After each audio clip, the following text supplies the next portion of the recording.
Glasses and masks don't go together.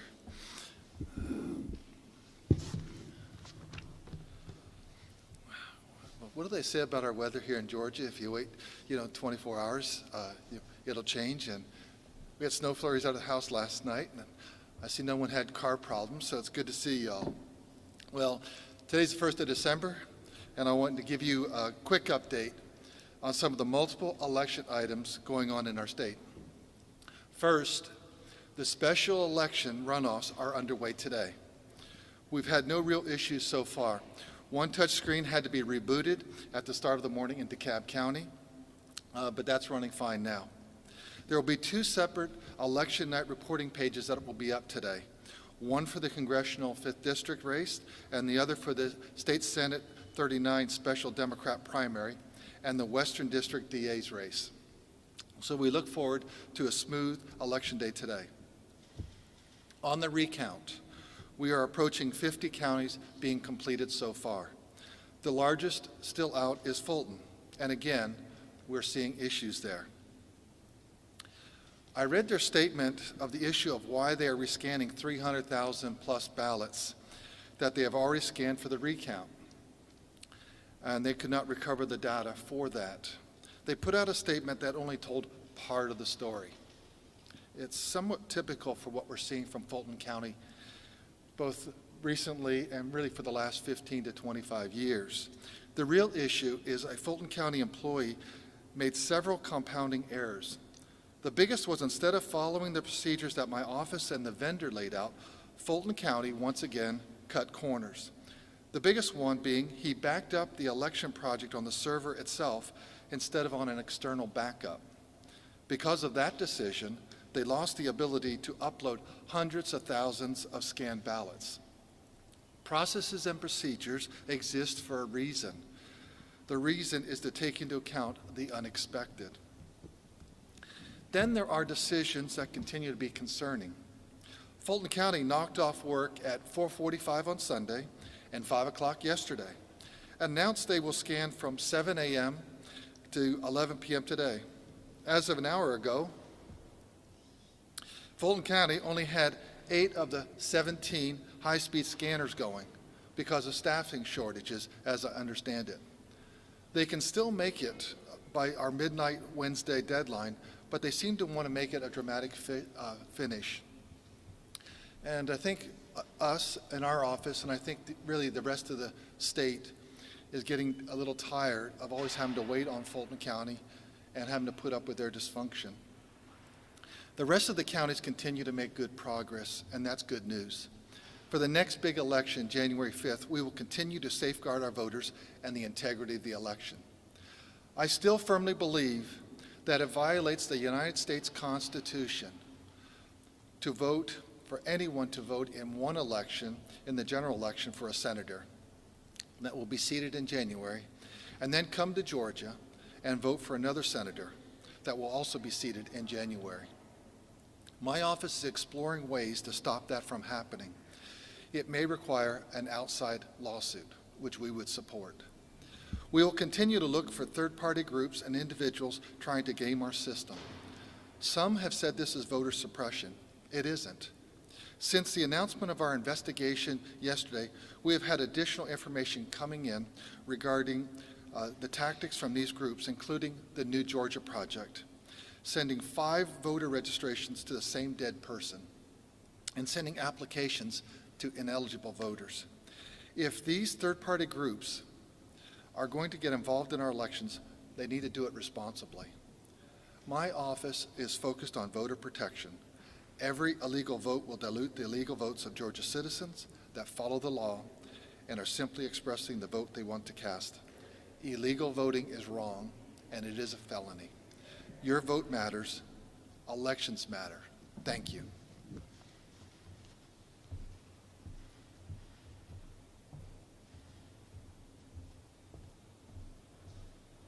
And good morning. It's a pretty simple, straightforward statement today, so I will take any questions to follow up with any details y'all might have.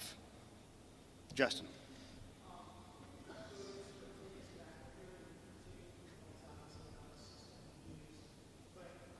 Having a hard time hearing you, I apologize.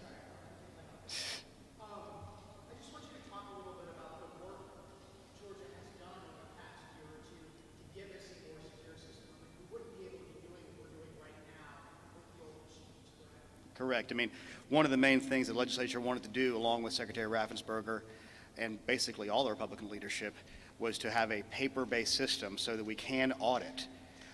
If you saw the interview with Chris Krebs on 60 Minutes, that's one of the big things we saw in Georgia. Now 95% of all the elections in the United States have a paper backup trail. And with the hand audit, we were able to see that the machines did count exactly, essentially, what was there. So that's one of the biggest pieces of security we have. We have also moved to a new environment for our voter registration system that's more secure.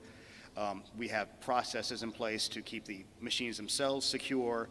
I mean, I could list a whole bunch of stuff out that we've done over the last year and a half to basically look at where the problems could have been previously, and working with Department of Homeland Security, with our vendors, with outside vendors on cybersecurity and physical security, the additional training we've done with the counties. As I said before, this is the most secure election we've seen in Georgia in our history, mainly because we're back to paper with a better, more accurate way to count these things. So the state has spent a lot of time, effort, and money, and invested a lot of time, effort, and money to make this a secure election, and to continually have it questioned in a way that is non-specific. As I said yesterday, we have a specific investigation going on in Gwinnett County because we had an elections board member say, I think that there are fewer envelopes than there are ballots.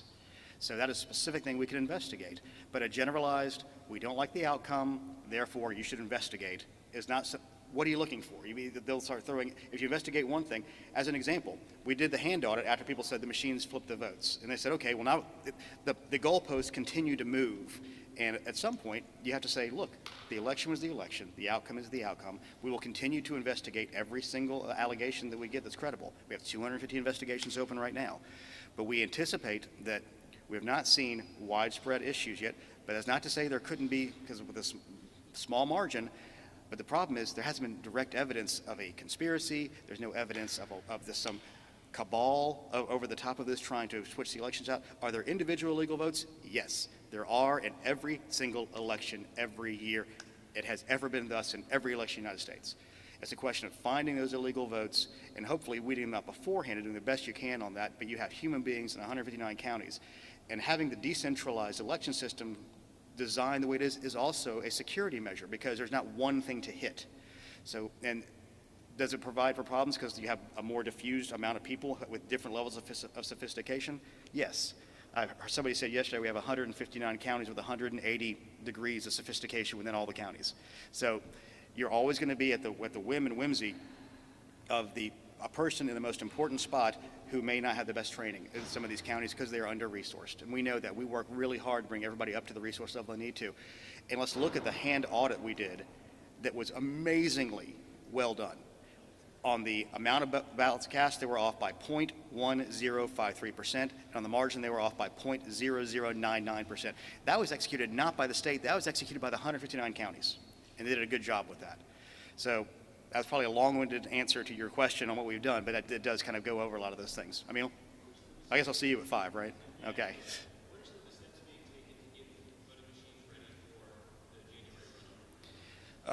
LNA is going to be beginning in many of the counties. They've already begun. LNA is logic and accuracy testing because you have to take the election project that was on both the touchscreens and on the polling place scanners and replace them with the new projects for January 5th.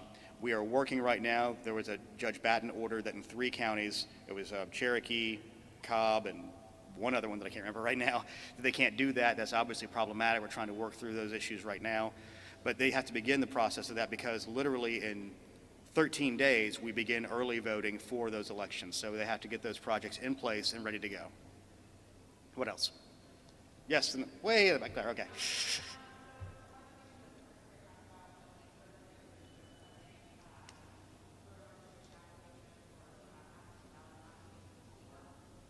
And dead people, yeah.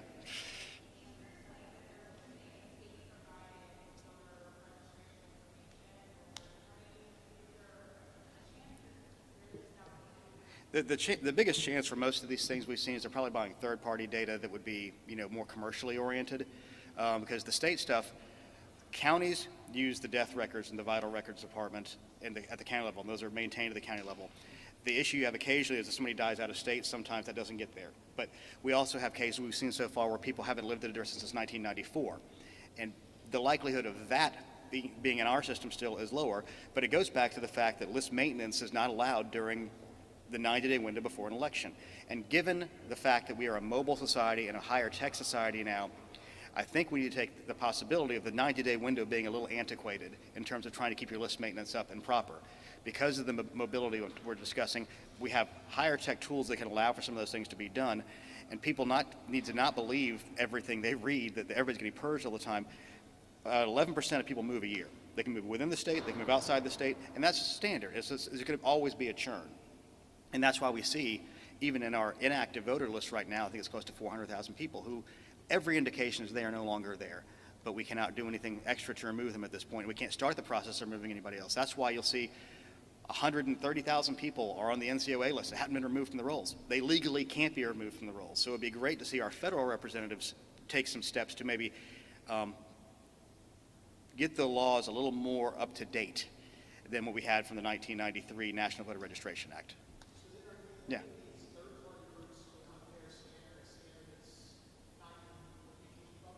No, we could keep up with it. We're not legally allowed to.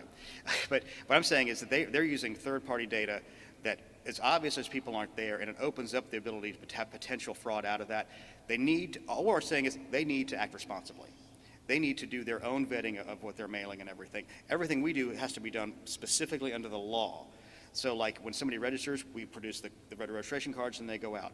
And then if somebody gets a return mail, we produce the cards that go out to say, here's your first notification that you're going to get put in active unless you respond to this. Everything we have is triggered by law. They are a third-party group. They have every right under the First Amendment to attempt to register people to vote and do this, but they still need to act responsibly because through many of their actions, they cause confusion, they create people who question the outcomes of elections. They just need to be more responsible. I mean, in 2014, they did similar things where they were registering people. We have people coming in right now who are being responsible. There's one group that's trying to register people who are just turning 18. We have another group, but we get a lot of duplicate registrations because here's one thing, it's a little hidden secret. Essentially 90% of all eligible voters in this state, people who are eligible to register, are already registered. So the slice of people that can be registered now is very, very tiny. And it continues to grow with people turning 17 to 18. That's the biggest single factor that's going to add people to the rolls more than likely.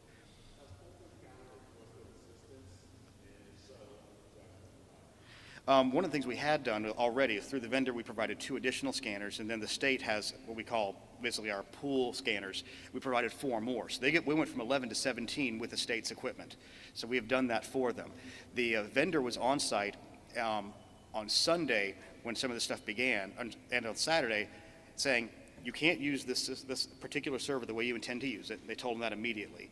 And the issue that they specifically ran into was they have their central server, which is the main server, which can handle a voter database the size of Fulton's. They have an express server, which the state and the vendor gave them to do the LNA work for the December 1st and January 5th election. That was what it was intended to be used for. They decided, against the advice of the state and the vendor, to use that at the World Congress Center to help with the scanning of the ballots there. Now, they created the initial, this is where it gets, I hate to get into the weeds, but this is where it gets there. They created the initial election project on their central server, which is the main server. They then made a copy of that and brought it and put it on the Express server. So far, so good. You have 2 of the same versions. But then they started creating tabulators on the Express server. And the tabulators, when you create the cards to go into the ICC high-speed scanners. The moment you did that, the database is no longer matched, okay? So, the second they did that, they needed to make a backup copy on an external drive so they could go and put it back on the central server. And that's what the processes that the state and vendor have laid out for should have been followed. Instead, the employee made a backup on the same computer itself. It's kind of like when you do your taxes and you put it on the same computer as your backup, and then that computer dies, you lost everything. Yes, we had to put it on an external drive. And they didn't do that. Because there's always a possibility a server can crash. And we have no idea what could have happened. There could have been a power surge. Somebody could have tripped over the power cord and plugged it back in. They could have powered it down incorrectly. Any of the number of ways we've all seen that can happen. The reason we have those processes and procedures in place, like Secretary Raffensperger referred to, is to deal with the unexpected, because when you have 159 counties, that kind of thing is going to happen to one of them. It does seem odd that always seems to happen to Fulton. But no, we've done everything we can to help them with some of those items. And I know they feel defensive, and I know they feel put upon sometimes, but they continually have these issues that come they come more from their internal election management decision-making, like knocking off at 4:45 and 5 o'clock. At 4:45 on Sunday, they were almost done scanning the election day votes. They could have finished it off and, okay, we're going to start clean with the new votes tomorrow. They didn't. They just left at 4:45. Then they left at 5 o'clock yesterday, and now they're going to make their temps and employees be there from 7 to 11 p.m. You're going to ride people into the ground doing stuff that way. There's better ways to manage this stuff, and you look on the outside, and most people say, why the heck do you do it that way? It's just the way that it seems to be done. But we've given external, we've deployed people there, we've deployed extra equipment there, we've done everything we can to try to help out with those things. What else? Oh, yes, sir. Yeah.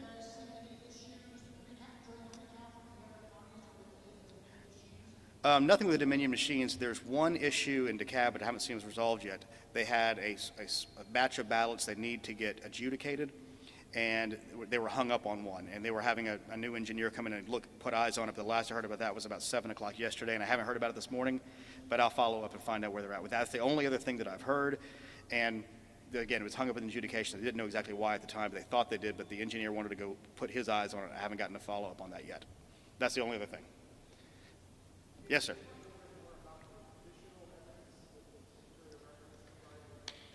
I can't, because I don't know about it yet. I heard about it the first time when y'all heard about it just a minute ago. Cobb was completed with the physical scanning, and Gwinnett was planning on getting done before lunch today. I think they're down to like 40,000 ballots or so. Yes. It depends. We already have, I know of at least one county that's off by President Trump lost 2 votes, and former Vice President Biden lost 1 vote in, I want to say it's Greene County, but I could be wrong. I think it's Greene County. So we know they're going to have to recertify it. And if any one county has to recertify, then the state has to recertify. So the plan is have anybody who does need to recertify to do that on Thursday and or Friday, and then the state will probably recertify by Friday afternoon with those changes. Yeah. Well, we thought about doing it today, but as the Secretary of Revenue pointed out, we're going to have 2 election ENR reports up today, and a third one might kind of add to the confusion. So we'll probably do it tomorrow, as we know all the counties will be getting in through that midnight hour, and hopefully y'all will have all those unofficial recount results in by that time. So it should be up tomorrow, and then have everything in. We want to avoid the confusion of running with the other 2 sets of ENRs we have going. Yes?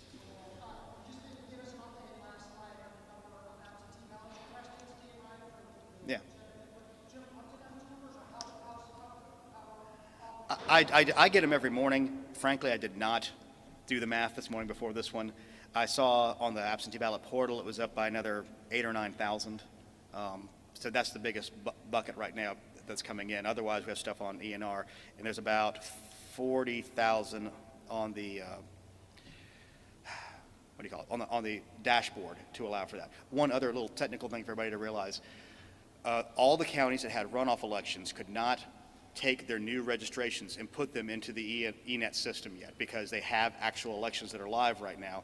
So after December 1, you will probably see a big swath of new registrations, especially Fulton, DeKalb, and Clayton counties. They'll be coming online after the elections close out today, so probably starting tomorrow and Thursday. All right, anything else? All right, thank you all. Oh, sorry. Better what? No, because it's changing right now. It's approaching 50, and I kind of just looked at that and said, where are we at? And they said, well, we're about 50. So that's where we're at right now. Thanks, guys.